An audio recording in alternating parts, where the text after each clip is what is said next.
دعاؤں کا خیال دل میں بار بار آ جانا اور پھر اس پر تمہارا گڑ گڑاتے ہوئے دعائیں مانگتے چلے جانا،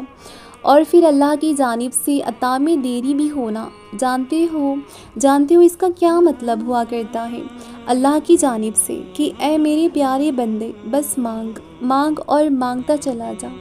جو تو مانگ رہا ہے اس سے بھی کئی گنا زیادہ تجھے عطا کرتے ہوئے راضی کر دیا جائے گا، اور آنے والا وقت گزرے ہوئے وقت سے بہت بہتر ہوگا۔ اگر آپ اللہ کو راضی کرنے کے لیے صبر کر رہے ہیں تو اللہ بھی آپ کو راضی کرنے کے لیے اس صبر کا اجر آپ کے لیے لکھ چکا ہے، اور یقیناً اللہ آپ کو ہر وہ شے ضرور عطا کرے گا جس سے آپ کی خواہش اور دل کا سکون جڑا ہوگا، کیونکہ اللہ آپ کو بہتر یا بہترین نہیں بلکہ بہترین تر سے نوازنے والا ہے۔ آپ کا اس بات کو بار بار محسوس کرنا کہ آپ کا صبر آخری حد تک آزمایا جا رہا ہے، اس بات کی سچائی کر رہا ہے کہ یقیناً اب صبر کا اجر کا وقت قریب ہے، دل میں امید کا ننھا سا دیپ جلتے ہی ہاتھوں کا ایک دم اللہ کی بارگاہ میں دعا کے لیے اٹھ جانا تو اس بات کی واضح دلیل ہے کہ اللہ آپ کو نوازنا چاہتا ہے، کیونکہ کوئی پتا بھی اس کی مرضی کے بغیر نہیں ہل سکتا۔ پھر کیسے ممکن ہے کہ آپ کے ہاتھ دعا کے لیے اٹھیں اور اللہ کی مرضی ہی اس میں شامل نہ ہو؟ بلکہ وہ تو بہت پہلے سے ہی یہ جانتا تھا کہ آپ اس کے سامنے تڑپتے ہوئے گڑ گڑائیں گے، اپنے ہاتھوں سمیت جھولی کو بھی اس کے سامنے ضرور پھیلائیں گے۔ اس لیے نصیب کے اس پنے پہ بھی تو پہلے سے ہی اس نے اپنے علم کے مطابق درج کر رکھا تھا کہ مانگو گے تو ہی نوازے جاؤ گے، ورنہ اللہ تو وہ ہے کہ جو دعاؤں کی زبان پر آنے سے پہلے ہی اپنے بندوں کو نواز دیا کرتا ہے۔ آپ تو پھر بھی اس کے سامنے گڑ گڑا رہے ہیں، تو پھر یہ کیسے ممکن ہے کہ آپ ایڑیاں رگڑ رہے ہیں اور وہ آپ کی خالی جھولی میں محض آنسو ہی پڑا رہنے دے گا؟ اس پر یقین رکھیں، وہ بہت پہلے ہی آپ کی خالی جھولی سے ان تڑپتے ہوئے آنسوؤں کو اٹھا چکا۔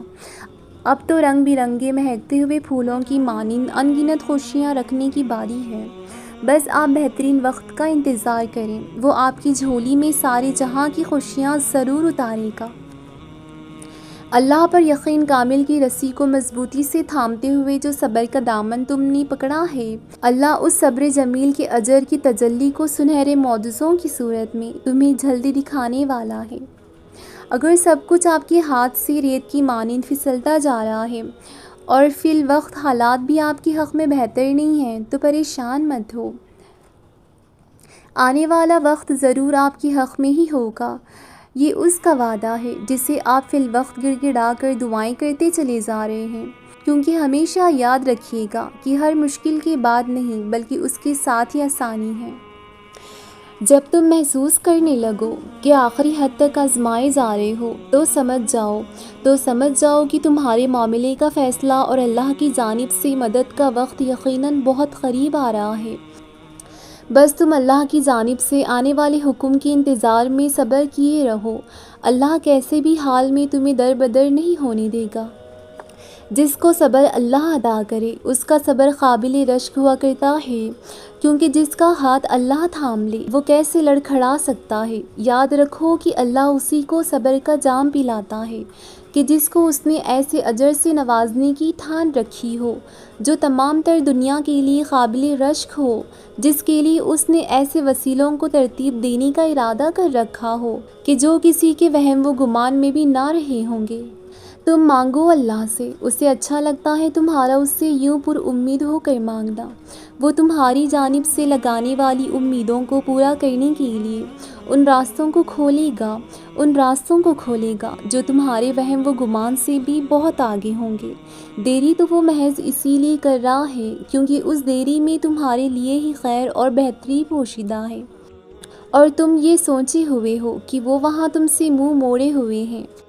تمہاری ساری چاہوں سے اللہ واقف ہے، اور یہ بھی سچ ہے کہ تم چاہ بھی نہیں سکتے اگر اللہ نہ چاہے، اور یہ بھی یاد رکھو کہ اللہ سے بڑھ کر تمہیں کوئی چاہ ہی نہیں سکتا،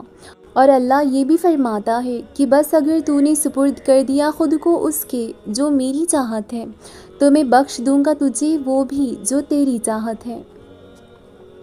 جب تم اللہ کی رضا میں راضی ہونے کا پہلا قدم اٹھاتے ہو تو اللہ تمہیں مزید ہمت عطا کرتا ہے، اور پھر آخر کار جب تم صبر کرتے کرتے اس مقام پر پہنچتے ہو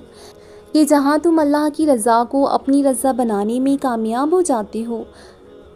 تو پھر وہ تمہیں اس چیز کی حقیقت دکھانا شروع کرتا ہے کہ جو اللہ سے گزرے وقتوں میں کبھی تم نے گڑ گڑا کر مانگی تھی اور اللہ نے حق میں بہتر نہ ہونے کے سبب تمہیں نہیں تھمائی۔ پھر اللہ تمہیں اس شے کی حقیقت دکھا کر سمجھاتا ہے کہ وہ شے اگر تمہارے حق میں بہتر نہیں تھی تو آخر کیوں نہیں تھی۔ دل سے نکلی ہوئی دعا پر جو یہ سوچ کے دل چھوٹا کرتے ہو کہ ان دعاؤں کو وہ سننے والا نہیں، تڑپ سے لپٹی ہوئی یہی دعائیں تو اللہ کے عرش پر بار بار گونجنے کو پہنچ جایا کرتی ہیں۔ جب تمہارا ایک ہاتھ اللہ تھام لیتا ہے تو پھر وہ تمہارا دوسرا ہاتھ بہترین تر کے ہاتھ میں تھامنے کے لیے دیتا ہے۔ جب تڑپ کر نام پکارتے ہو اللہ کا تو وہ تمہیں محبت بھری نگاہ سے دیکھتا ہے۔ تم تو پیارے ہو اس کے، وہ تمہیں کیوں نہیں نوازے گا۔ صبر تو محض کروایا جا رہا ہے اسی لیے کہ تمہاری دعاؤں کی قبولیت کے بالکل ساتھ ہی ساتھ صبر کے اجر سے بھی نواز کر تمہاری خوشیوں کو وہ چار چاند لگا دے گا۔ صبر سے لپٹی راتوں میں، تہجد کی چاہت سے لپٹی سجدہ ریزوں میں، جب اللہ کو اپنے بہت قریب محسوس کرتے ہوئے تم اپنا غم اسی سجدے میں سر رکھ کر بہا دیتے ہو تو اللہ بھی اپنی رحمت بھری آغوش میں تمہاری بکھرے وجود کو سمیٹ لیتا ہے، تمہاری آنسوؤں سے تر چہرے پر محبت بھری نگاہ ڈالتا ہے،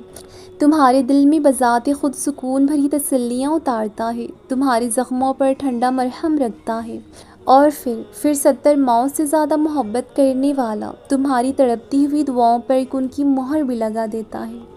اللہ کے سامنے سجدوں میں بہائے جانے والے شفاف آنسو تو زخموں پر مرہم کا سبب بنتے ہیں، سجدوں میں مانگی جانے والی دعائیں تو اللہ کی عرشوں پر گونجتی ہے،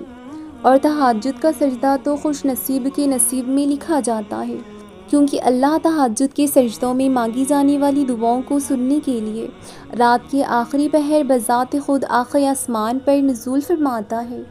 اللہ پر یقین کرو گے تو وہ پھر تمہیں اس یقین کے معجزے بھی دکھائے گا، جیسے دکھایا تھا اللہ نے موسیٰ علیہ السلام کو دریا کو چیر کر راستہ بنانے پر۔ سوائے اللہ کی کون جانتا تھا کہ یوسف علیہ السلام کا کنویں میں گرنا ایک دن انہیں مصر کے تخت پر جا بیٹھائے گا، لیکن تم آج ضرور جان لو گے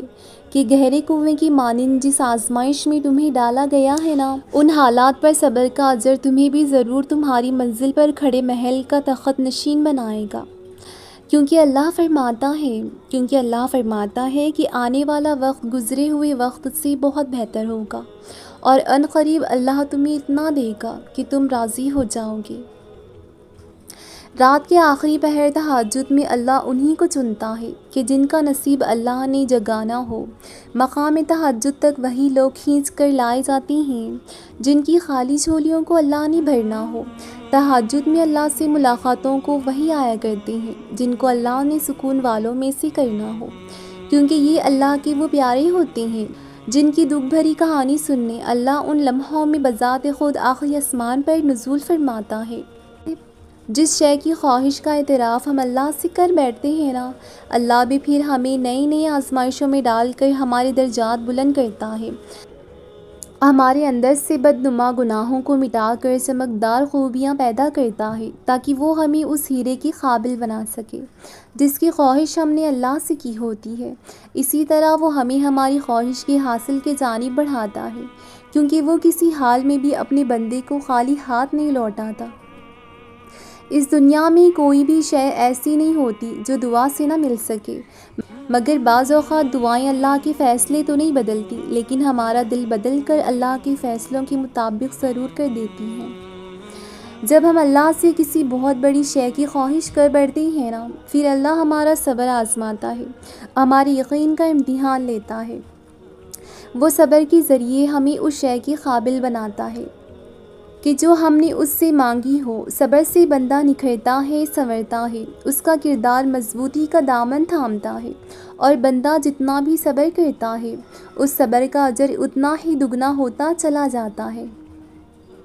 یہ بات ہمیشہ یاد رکھیں کہ اللہ آپ کے لیے ہر وہ دروازہ ضرور بلاک کر دے گا جن کی راہوں پر بربادی کی تکلیفوں میں لپٹا عذاب بڑی بے صبری سے آپ کا منتظر ہو۔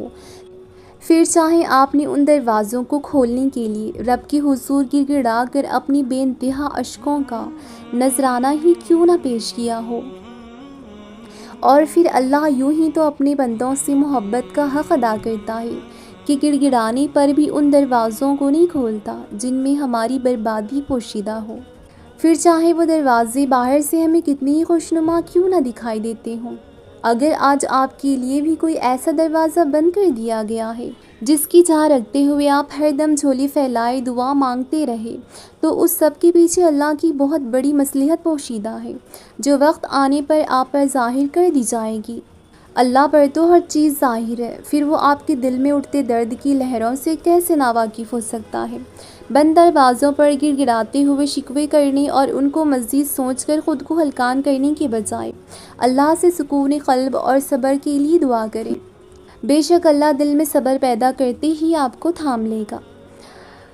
اور ممکن ہے تم کسی چیز کو ناپسند کرو اور وہ حقیقتاً تمہارے لیے بہتر ہو، اور یہ بھی ممکن ہے کہ تم کسی چیز کو پسند کرو اور وہ حقیقتاً تمہارے لیے بری ہو، اور اللہ خوب جانتا ہے اور تم نہیں۔ اللہ کی رضا، اللہ کا انتخاب اور اللہ کی جانب سے آپ کے لیے کیے جانے والا فیصلہ کبھی بھی غلط ثابت نہیں ہو سکتا، کیونکہ اللہ کے فیصلے اور اللہ کی جانب سے عطا کی جانے والی نعمتیں انسان کے سکون کا باعث بنتی ہیں، مگر انسان کے اپنے لیے کیے جانے والے فیصلے اکثر اس کے لیے نہ چاہتے ہوئے بھی بے سکونی کا باعث بن جایا کرتی ہیں۔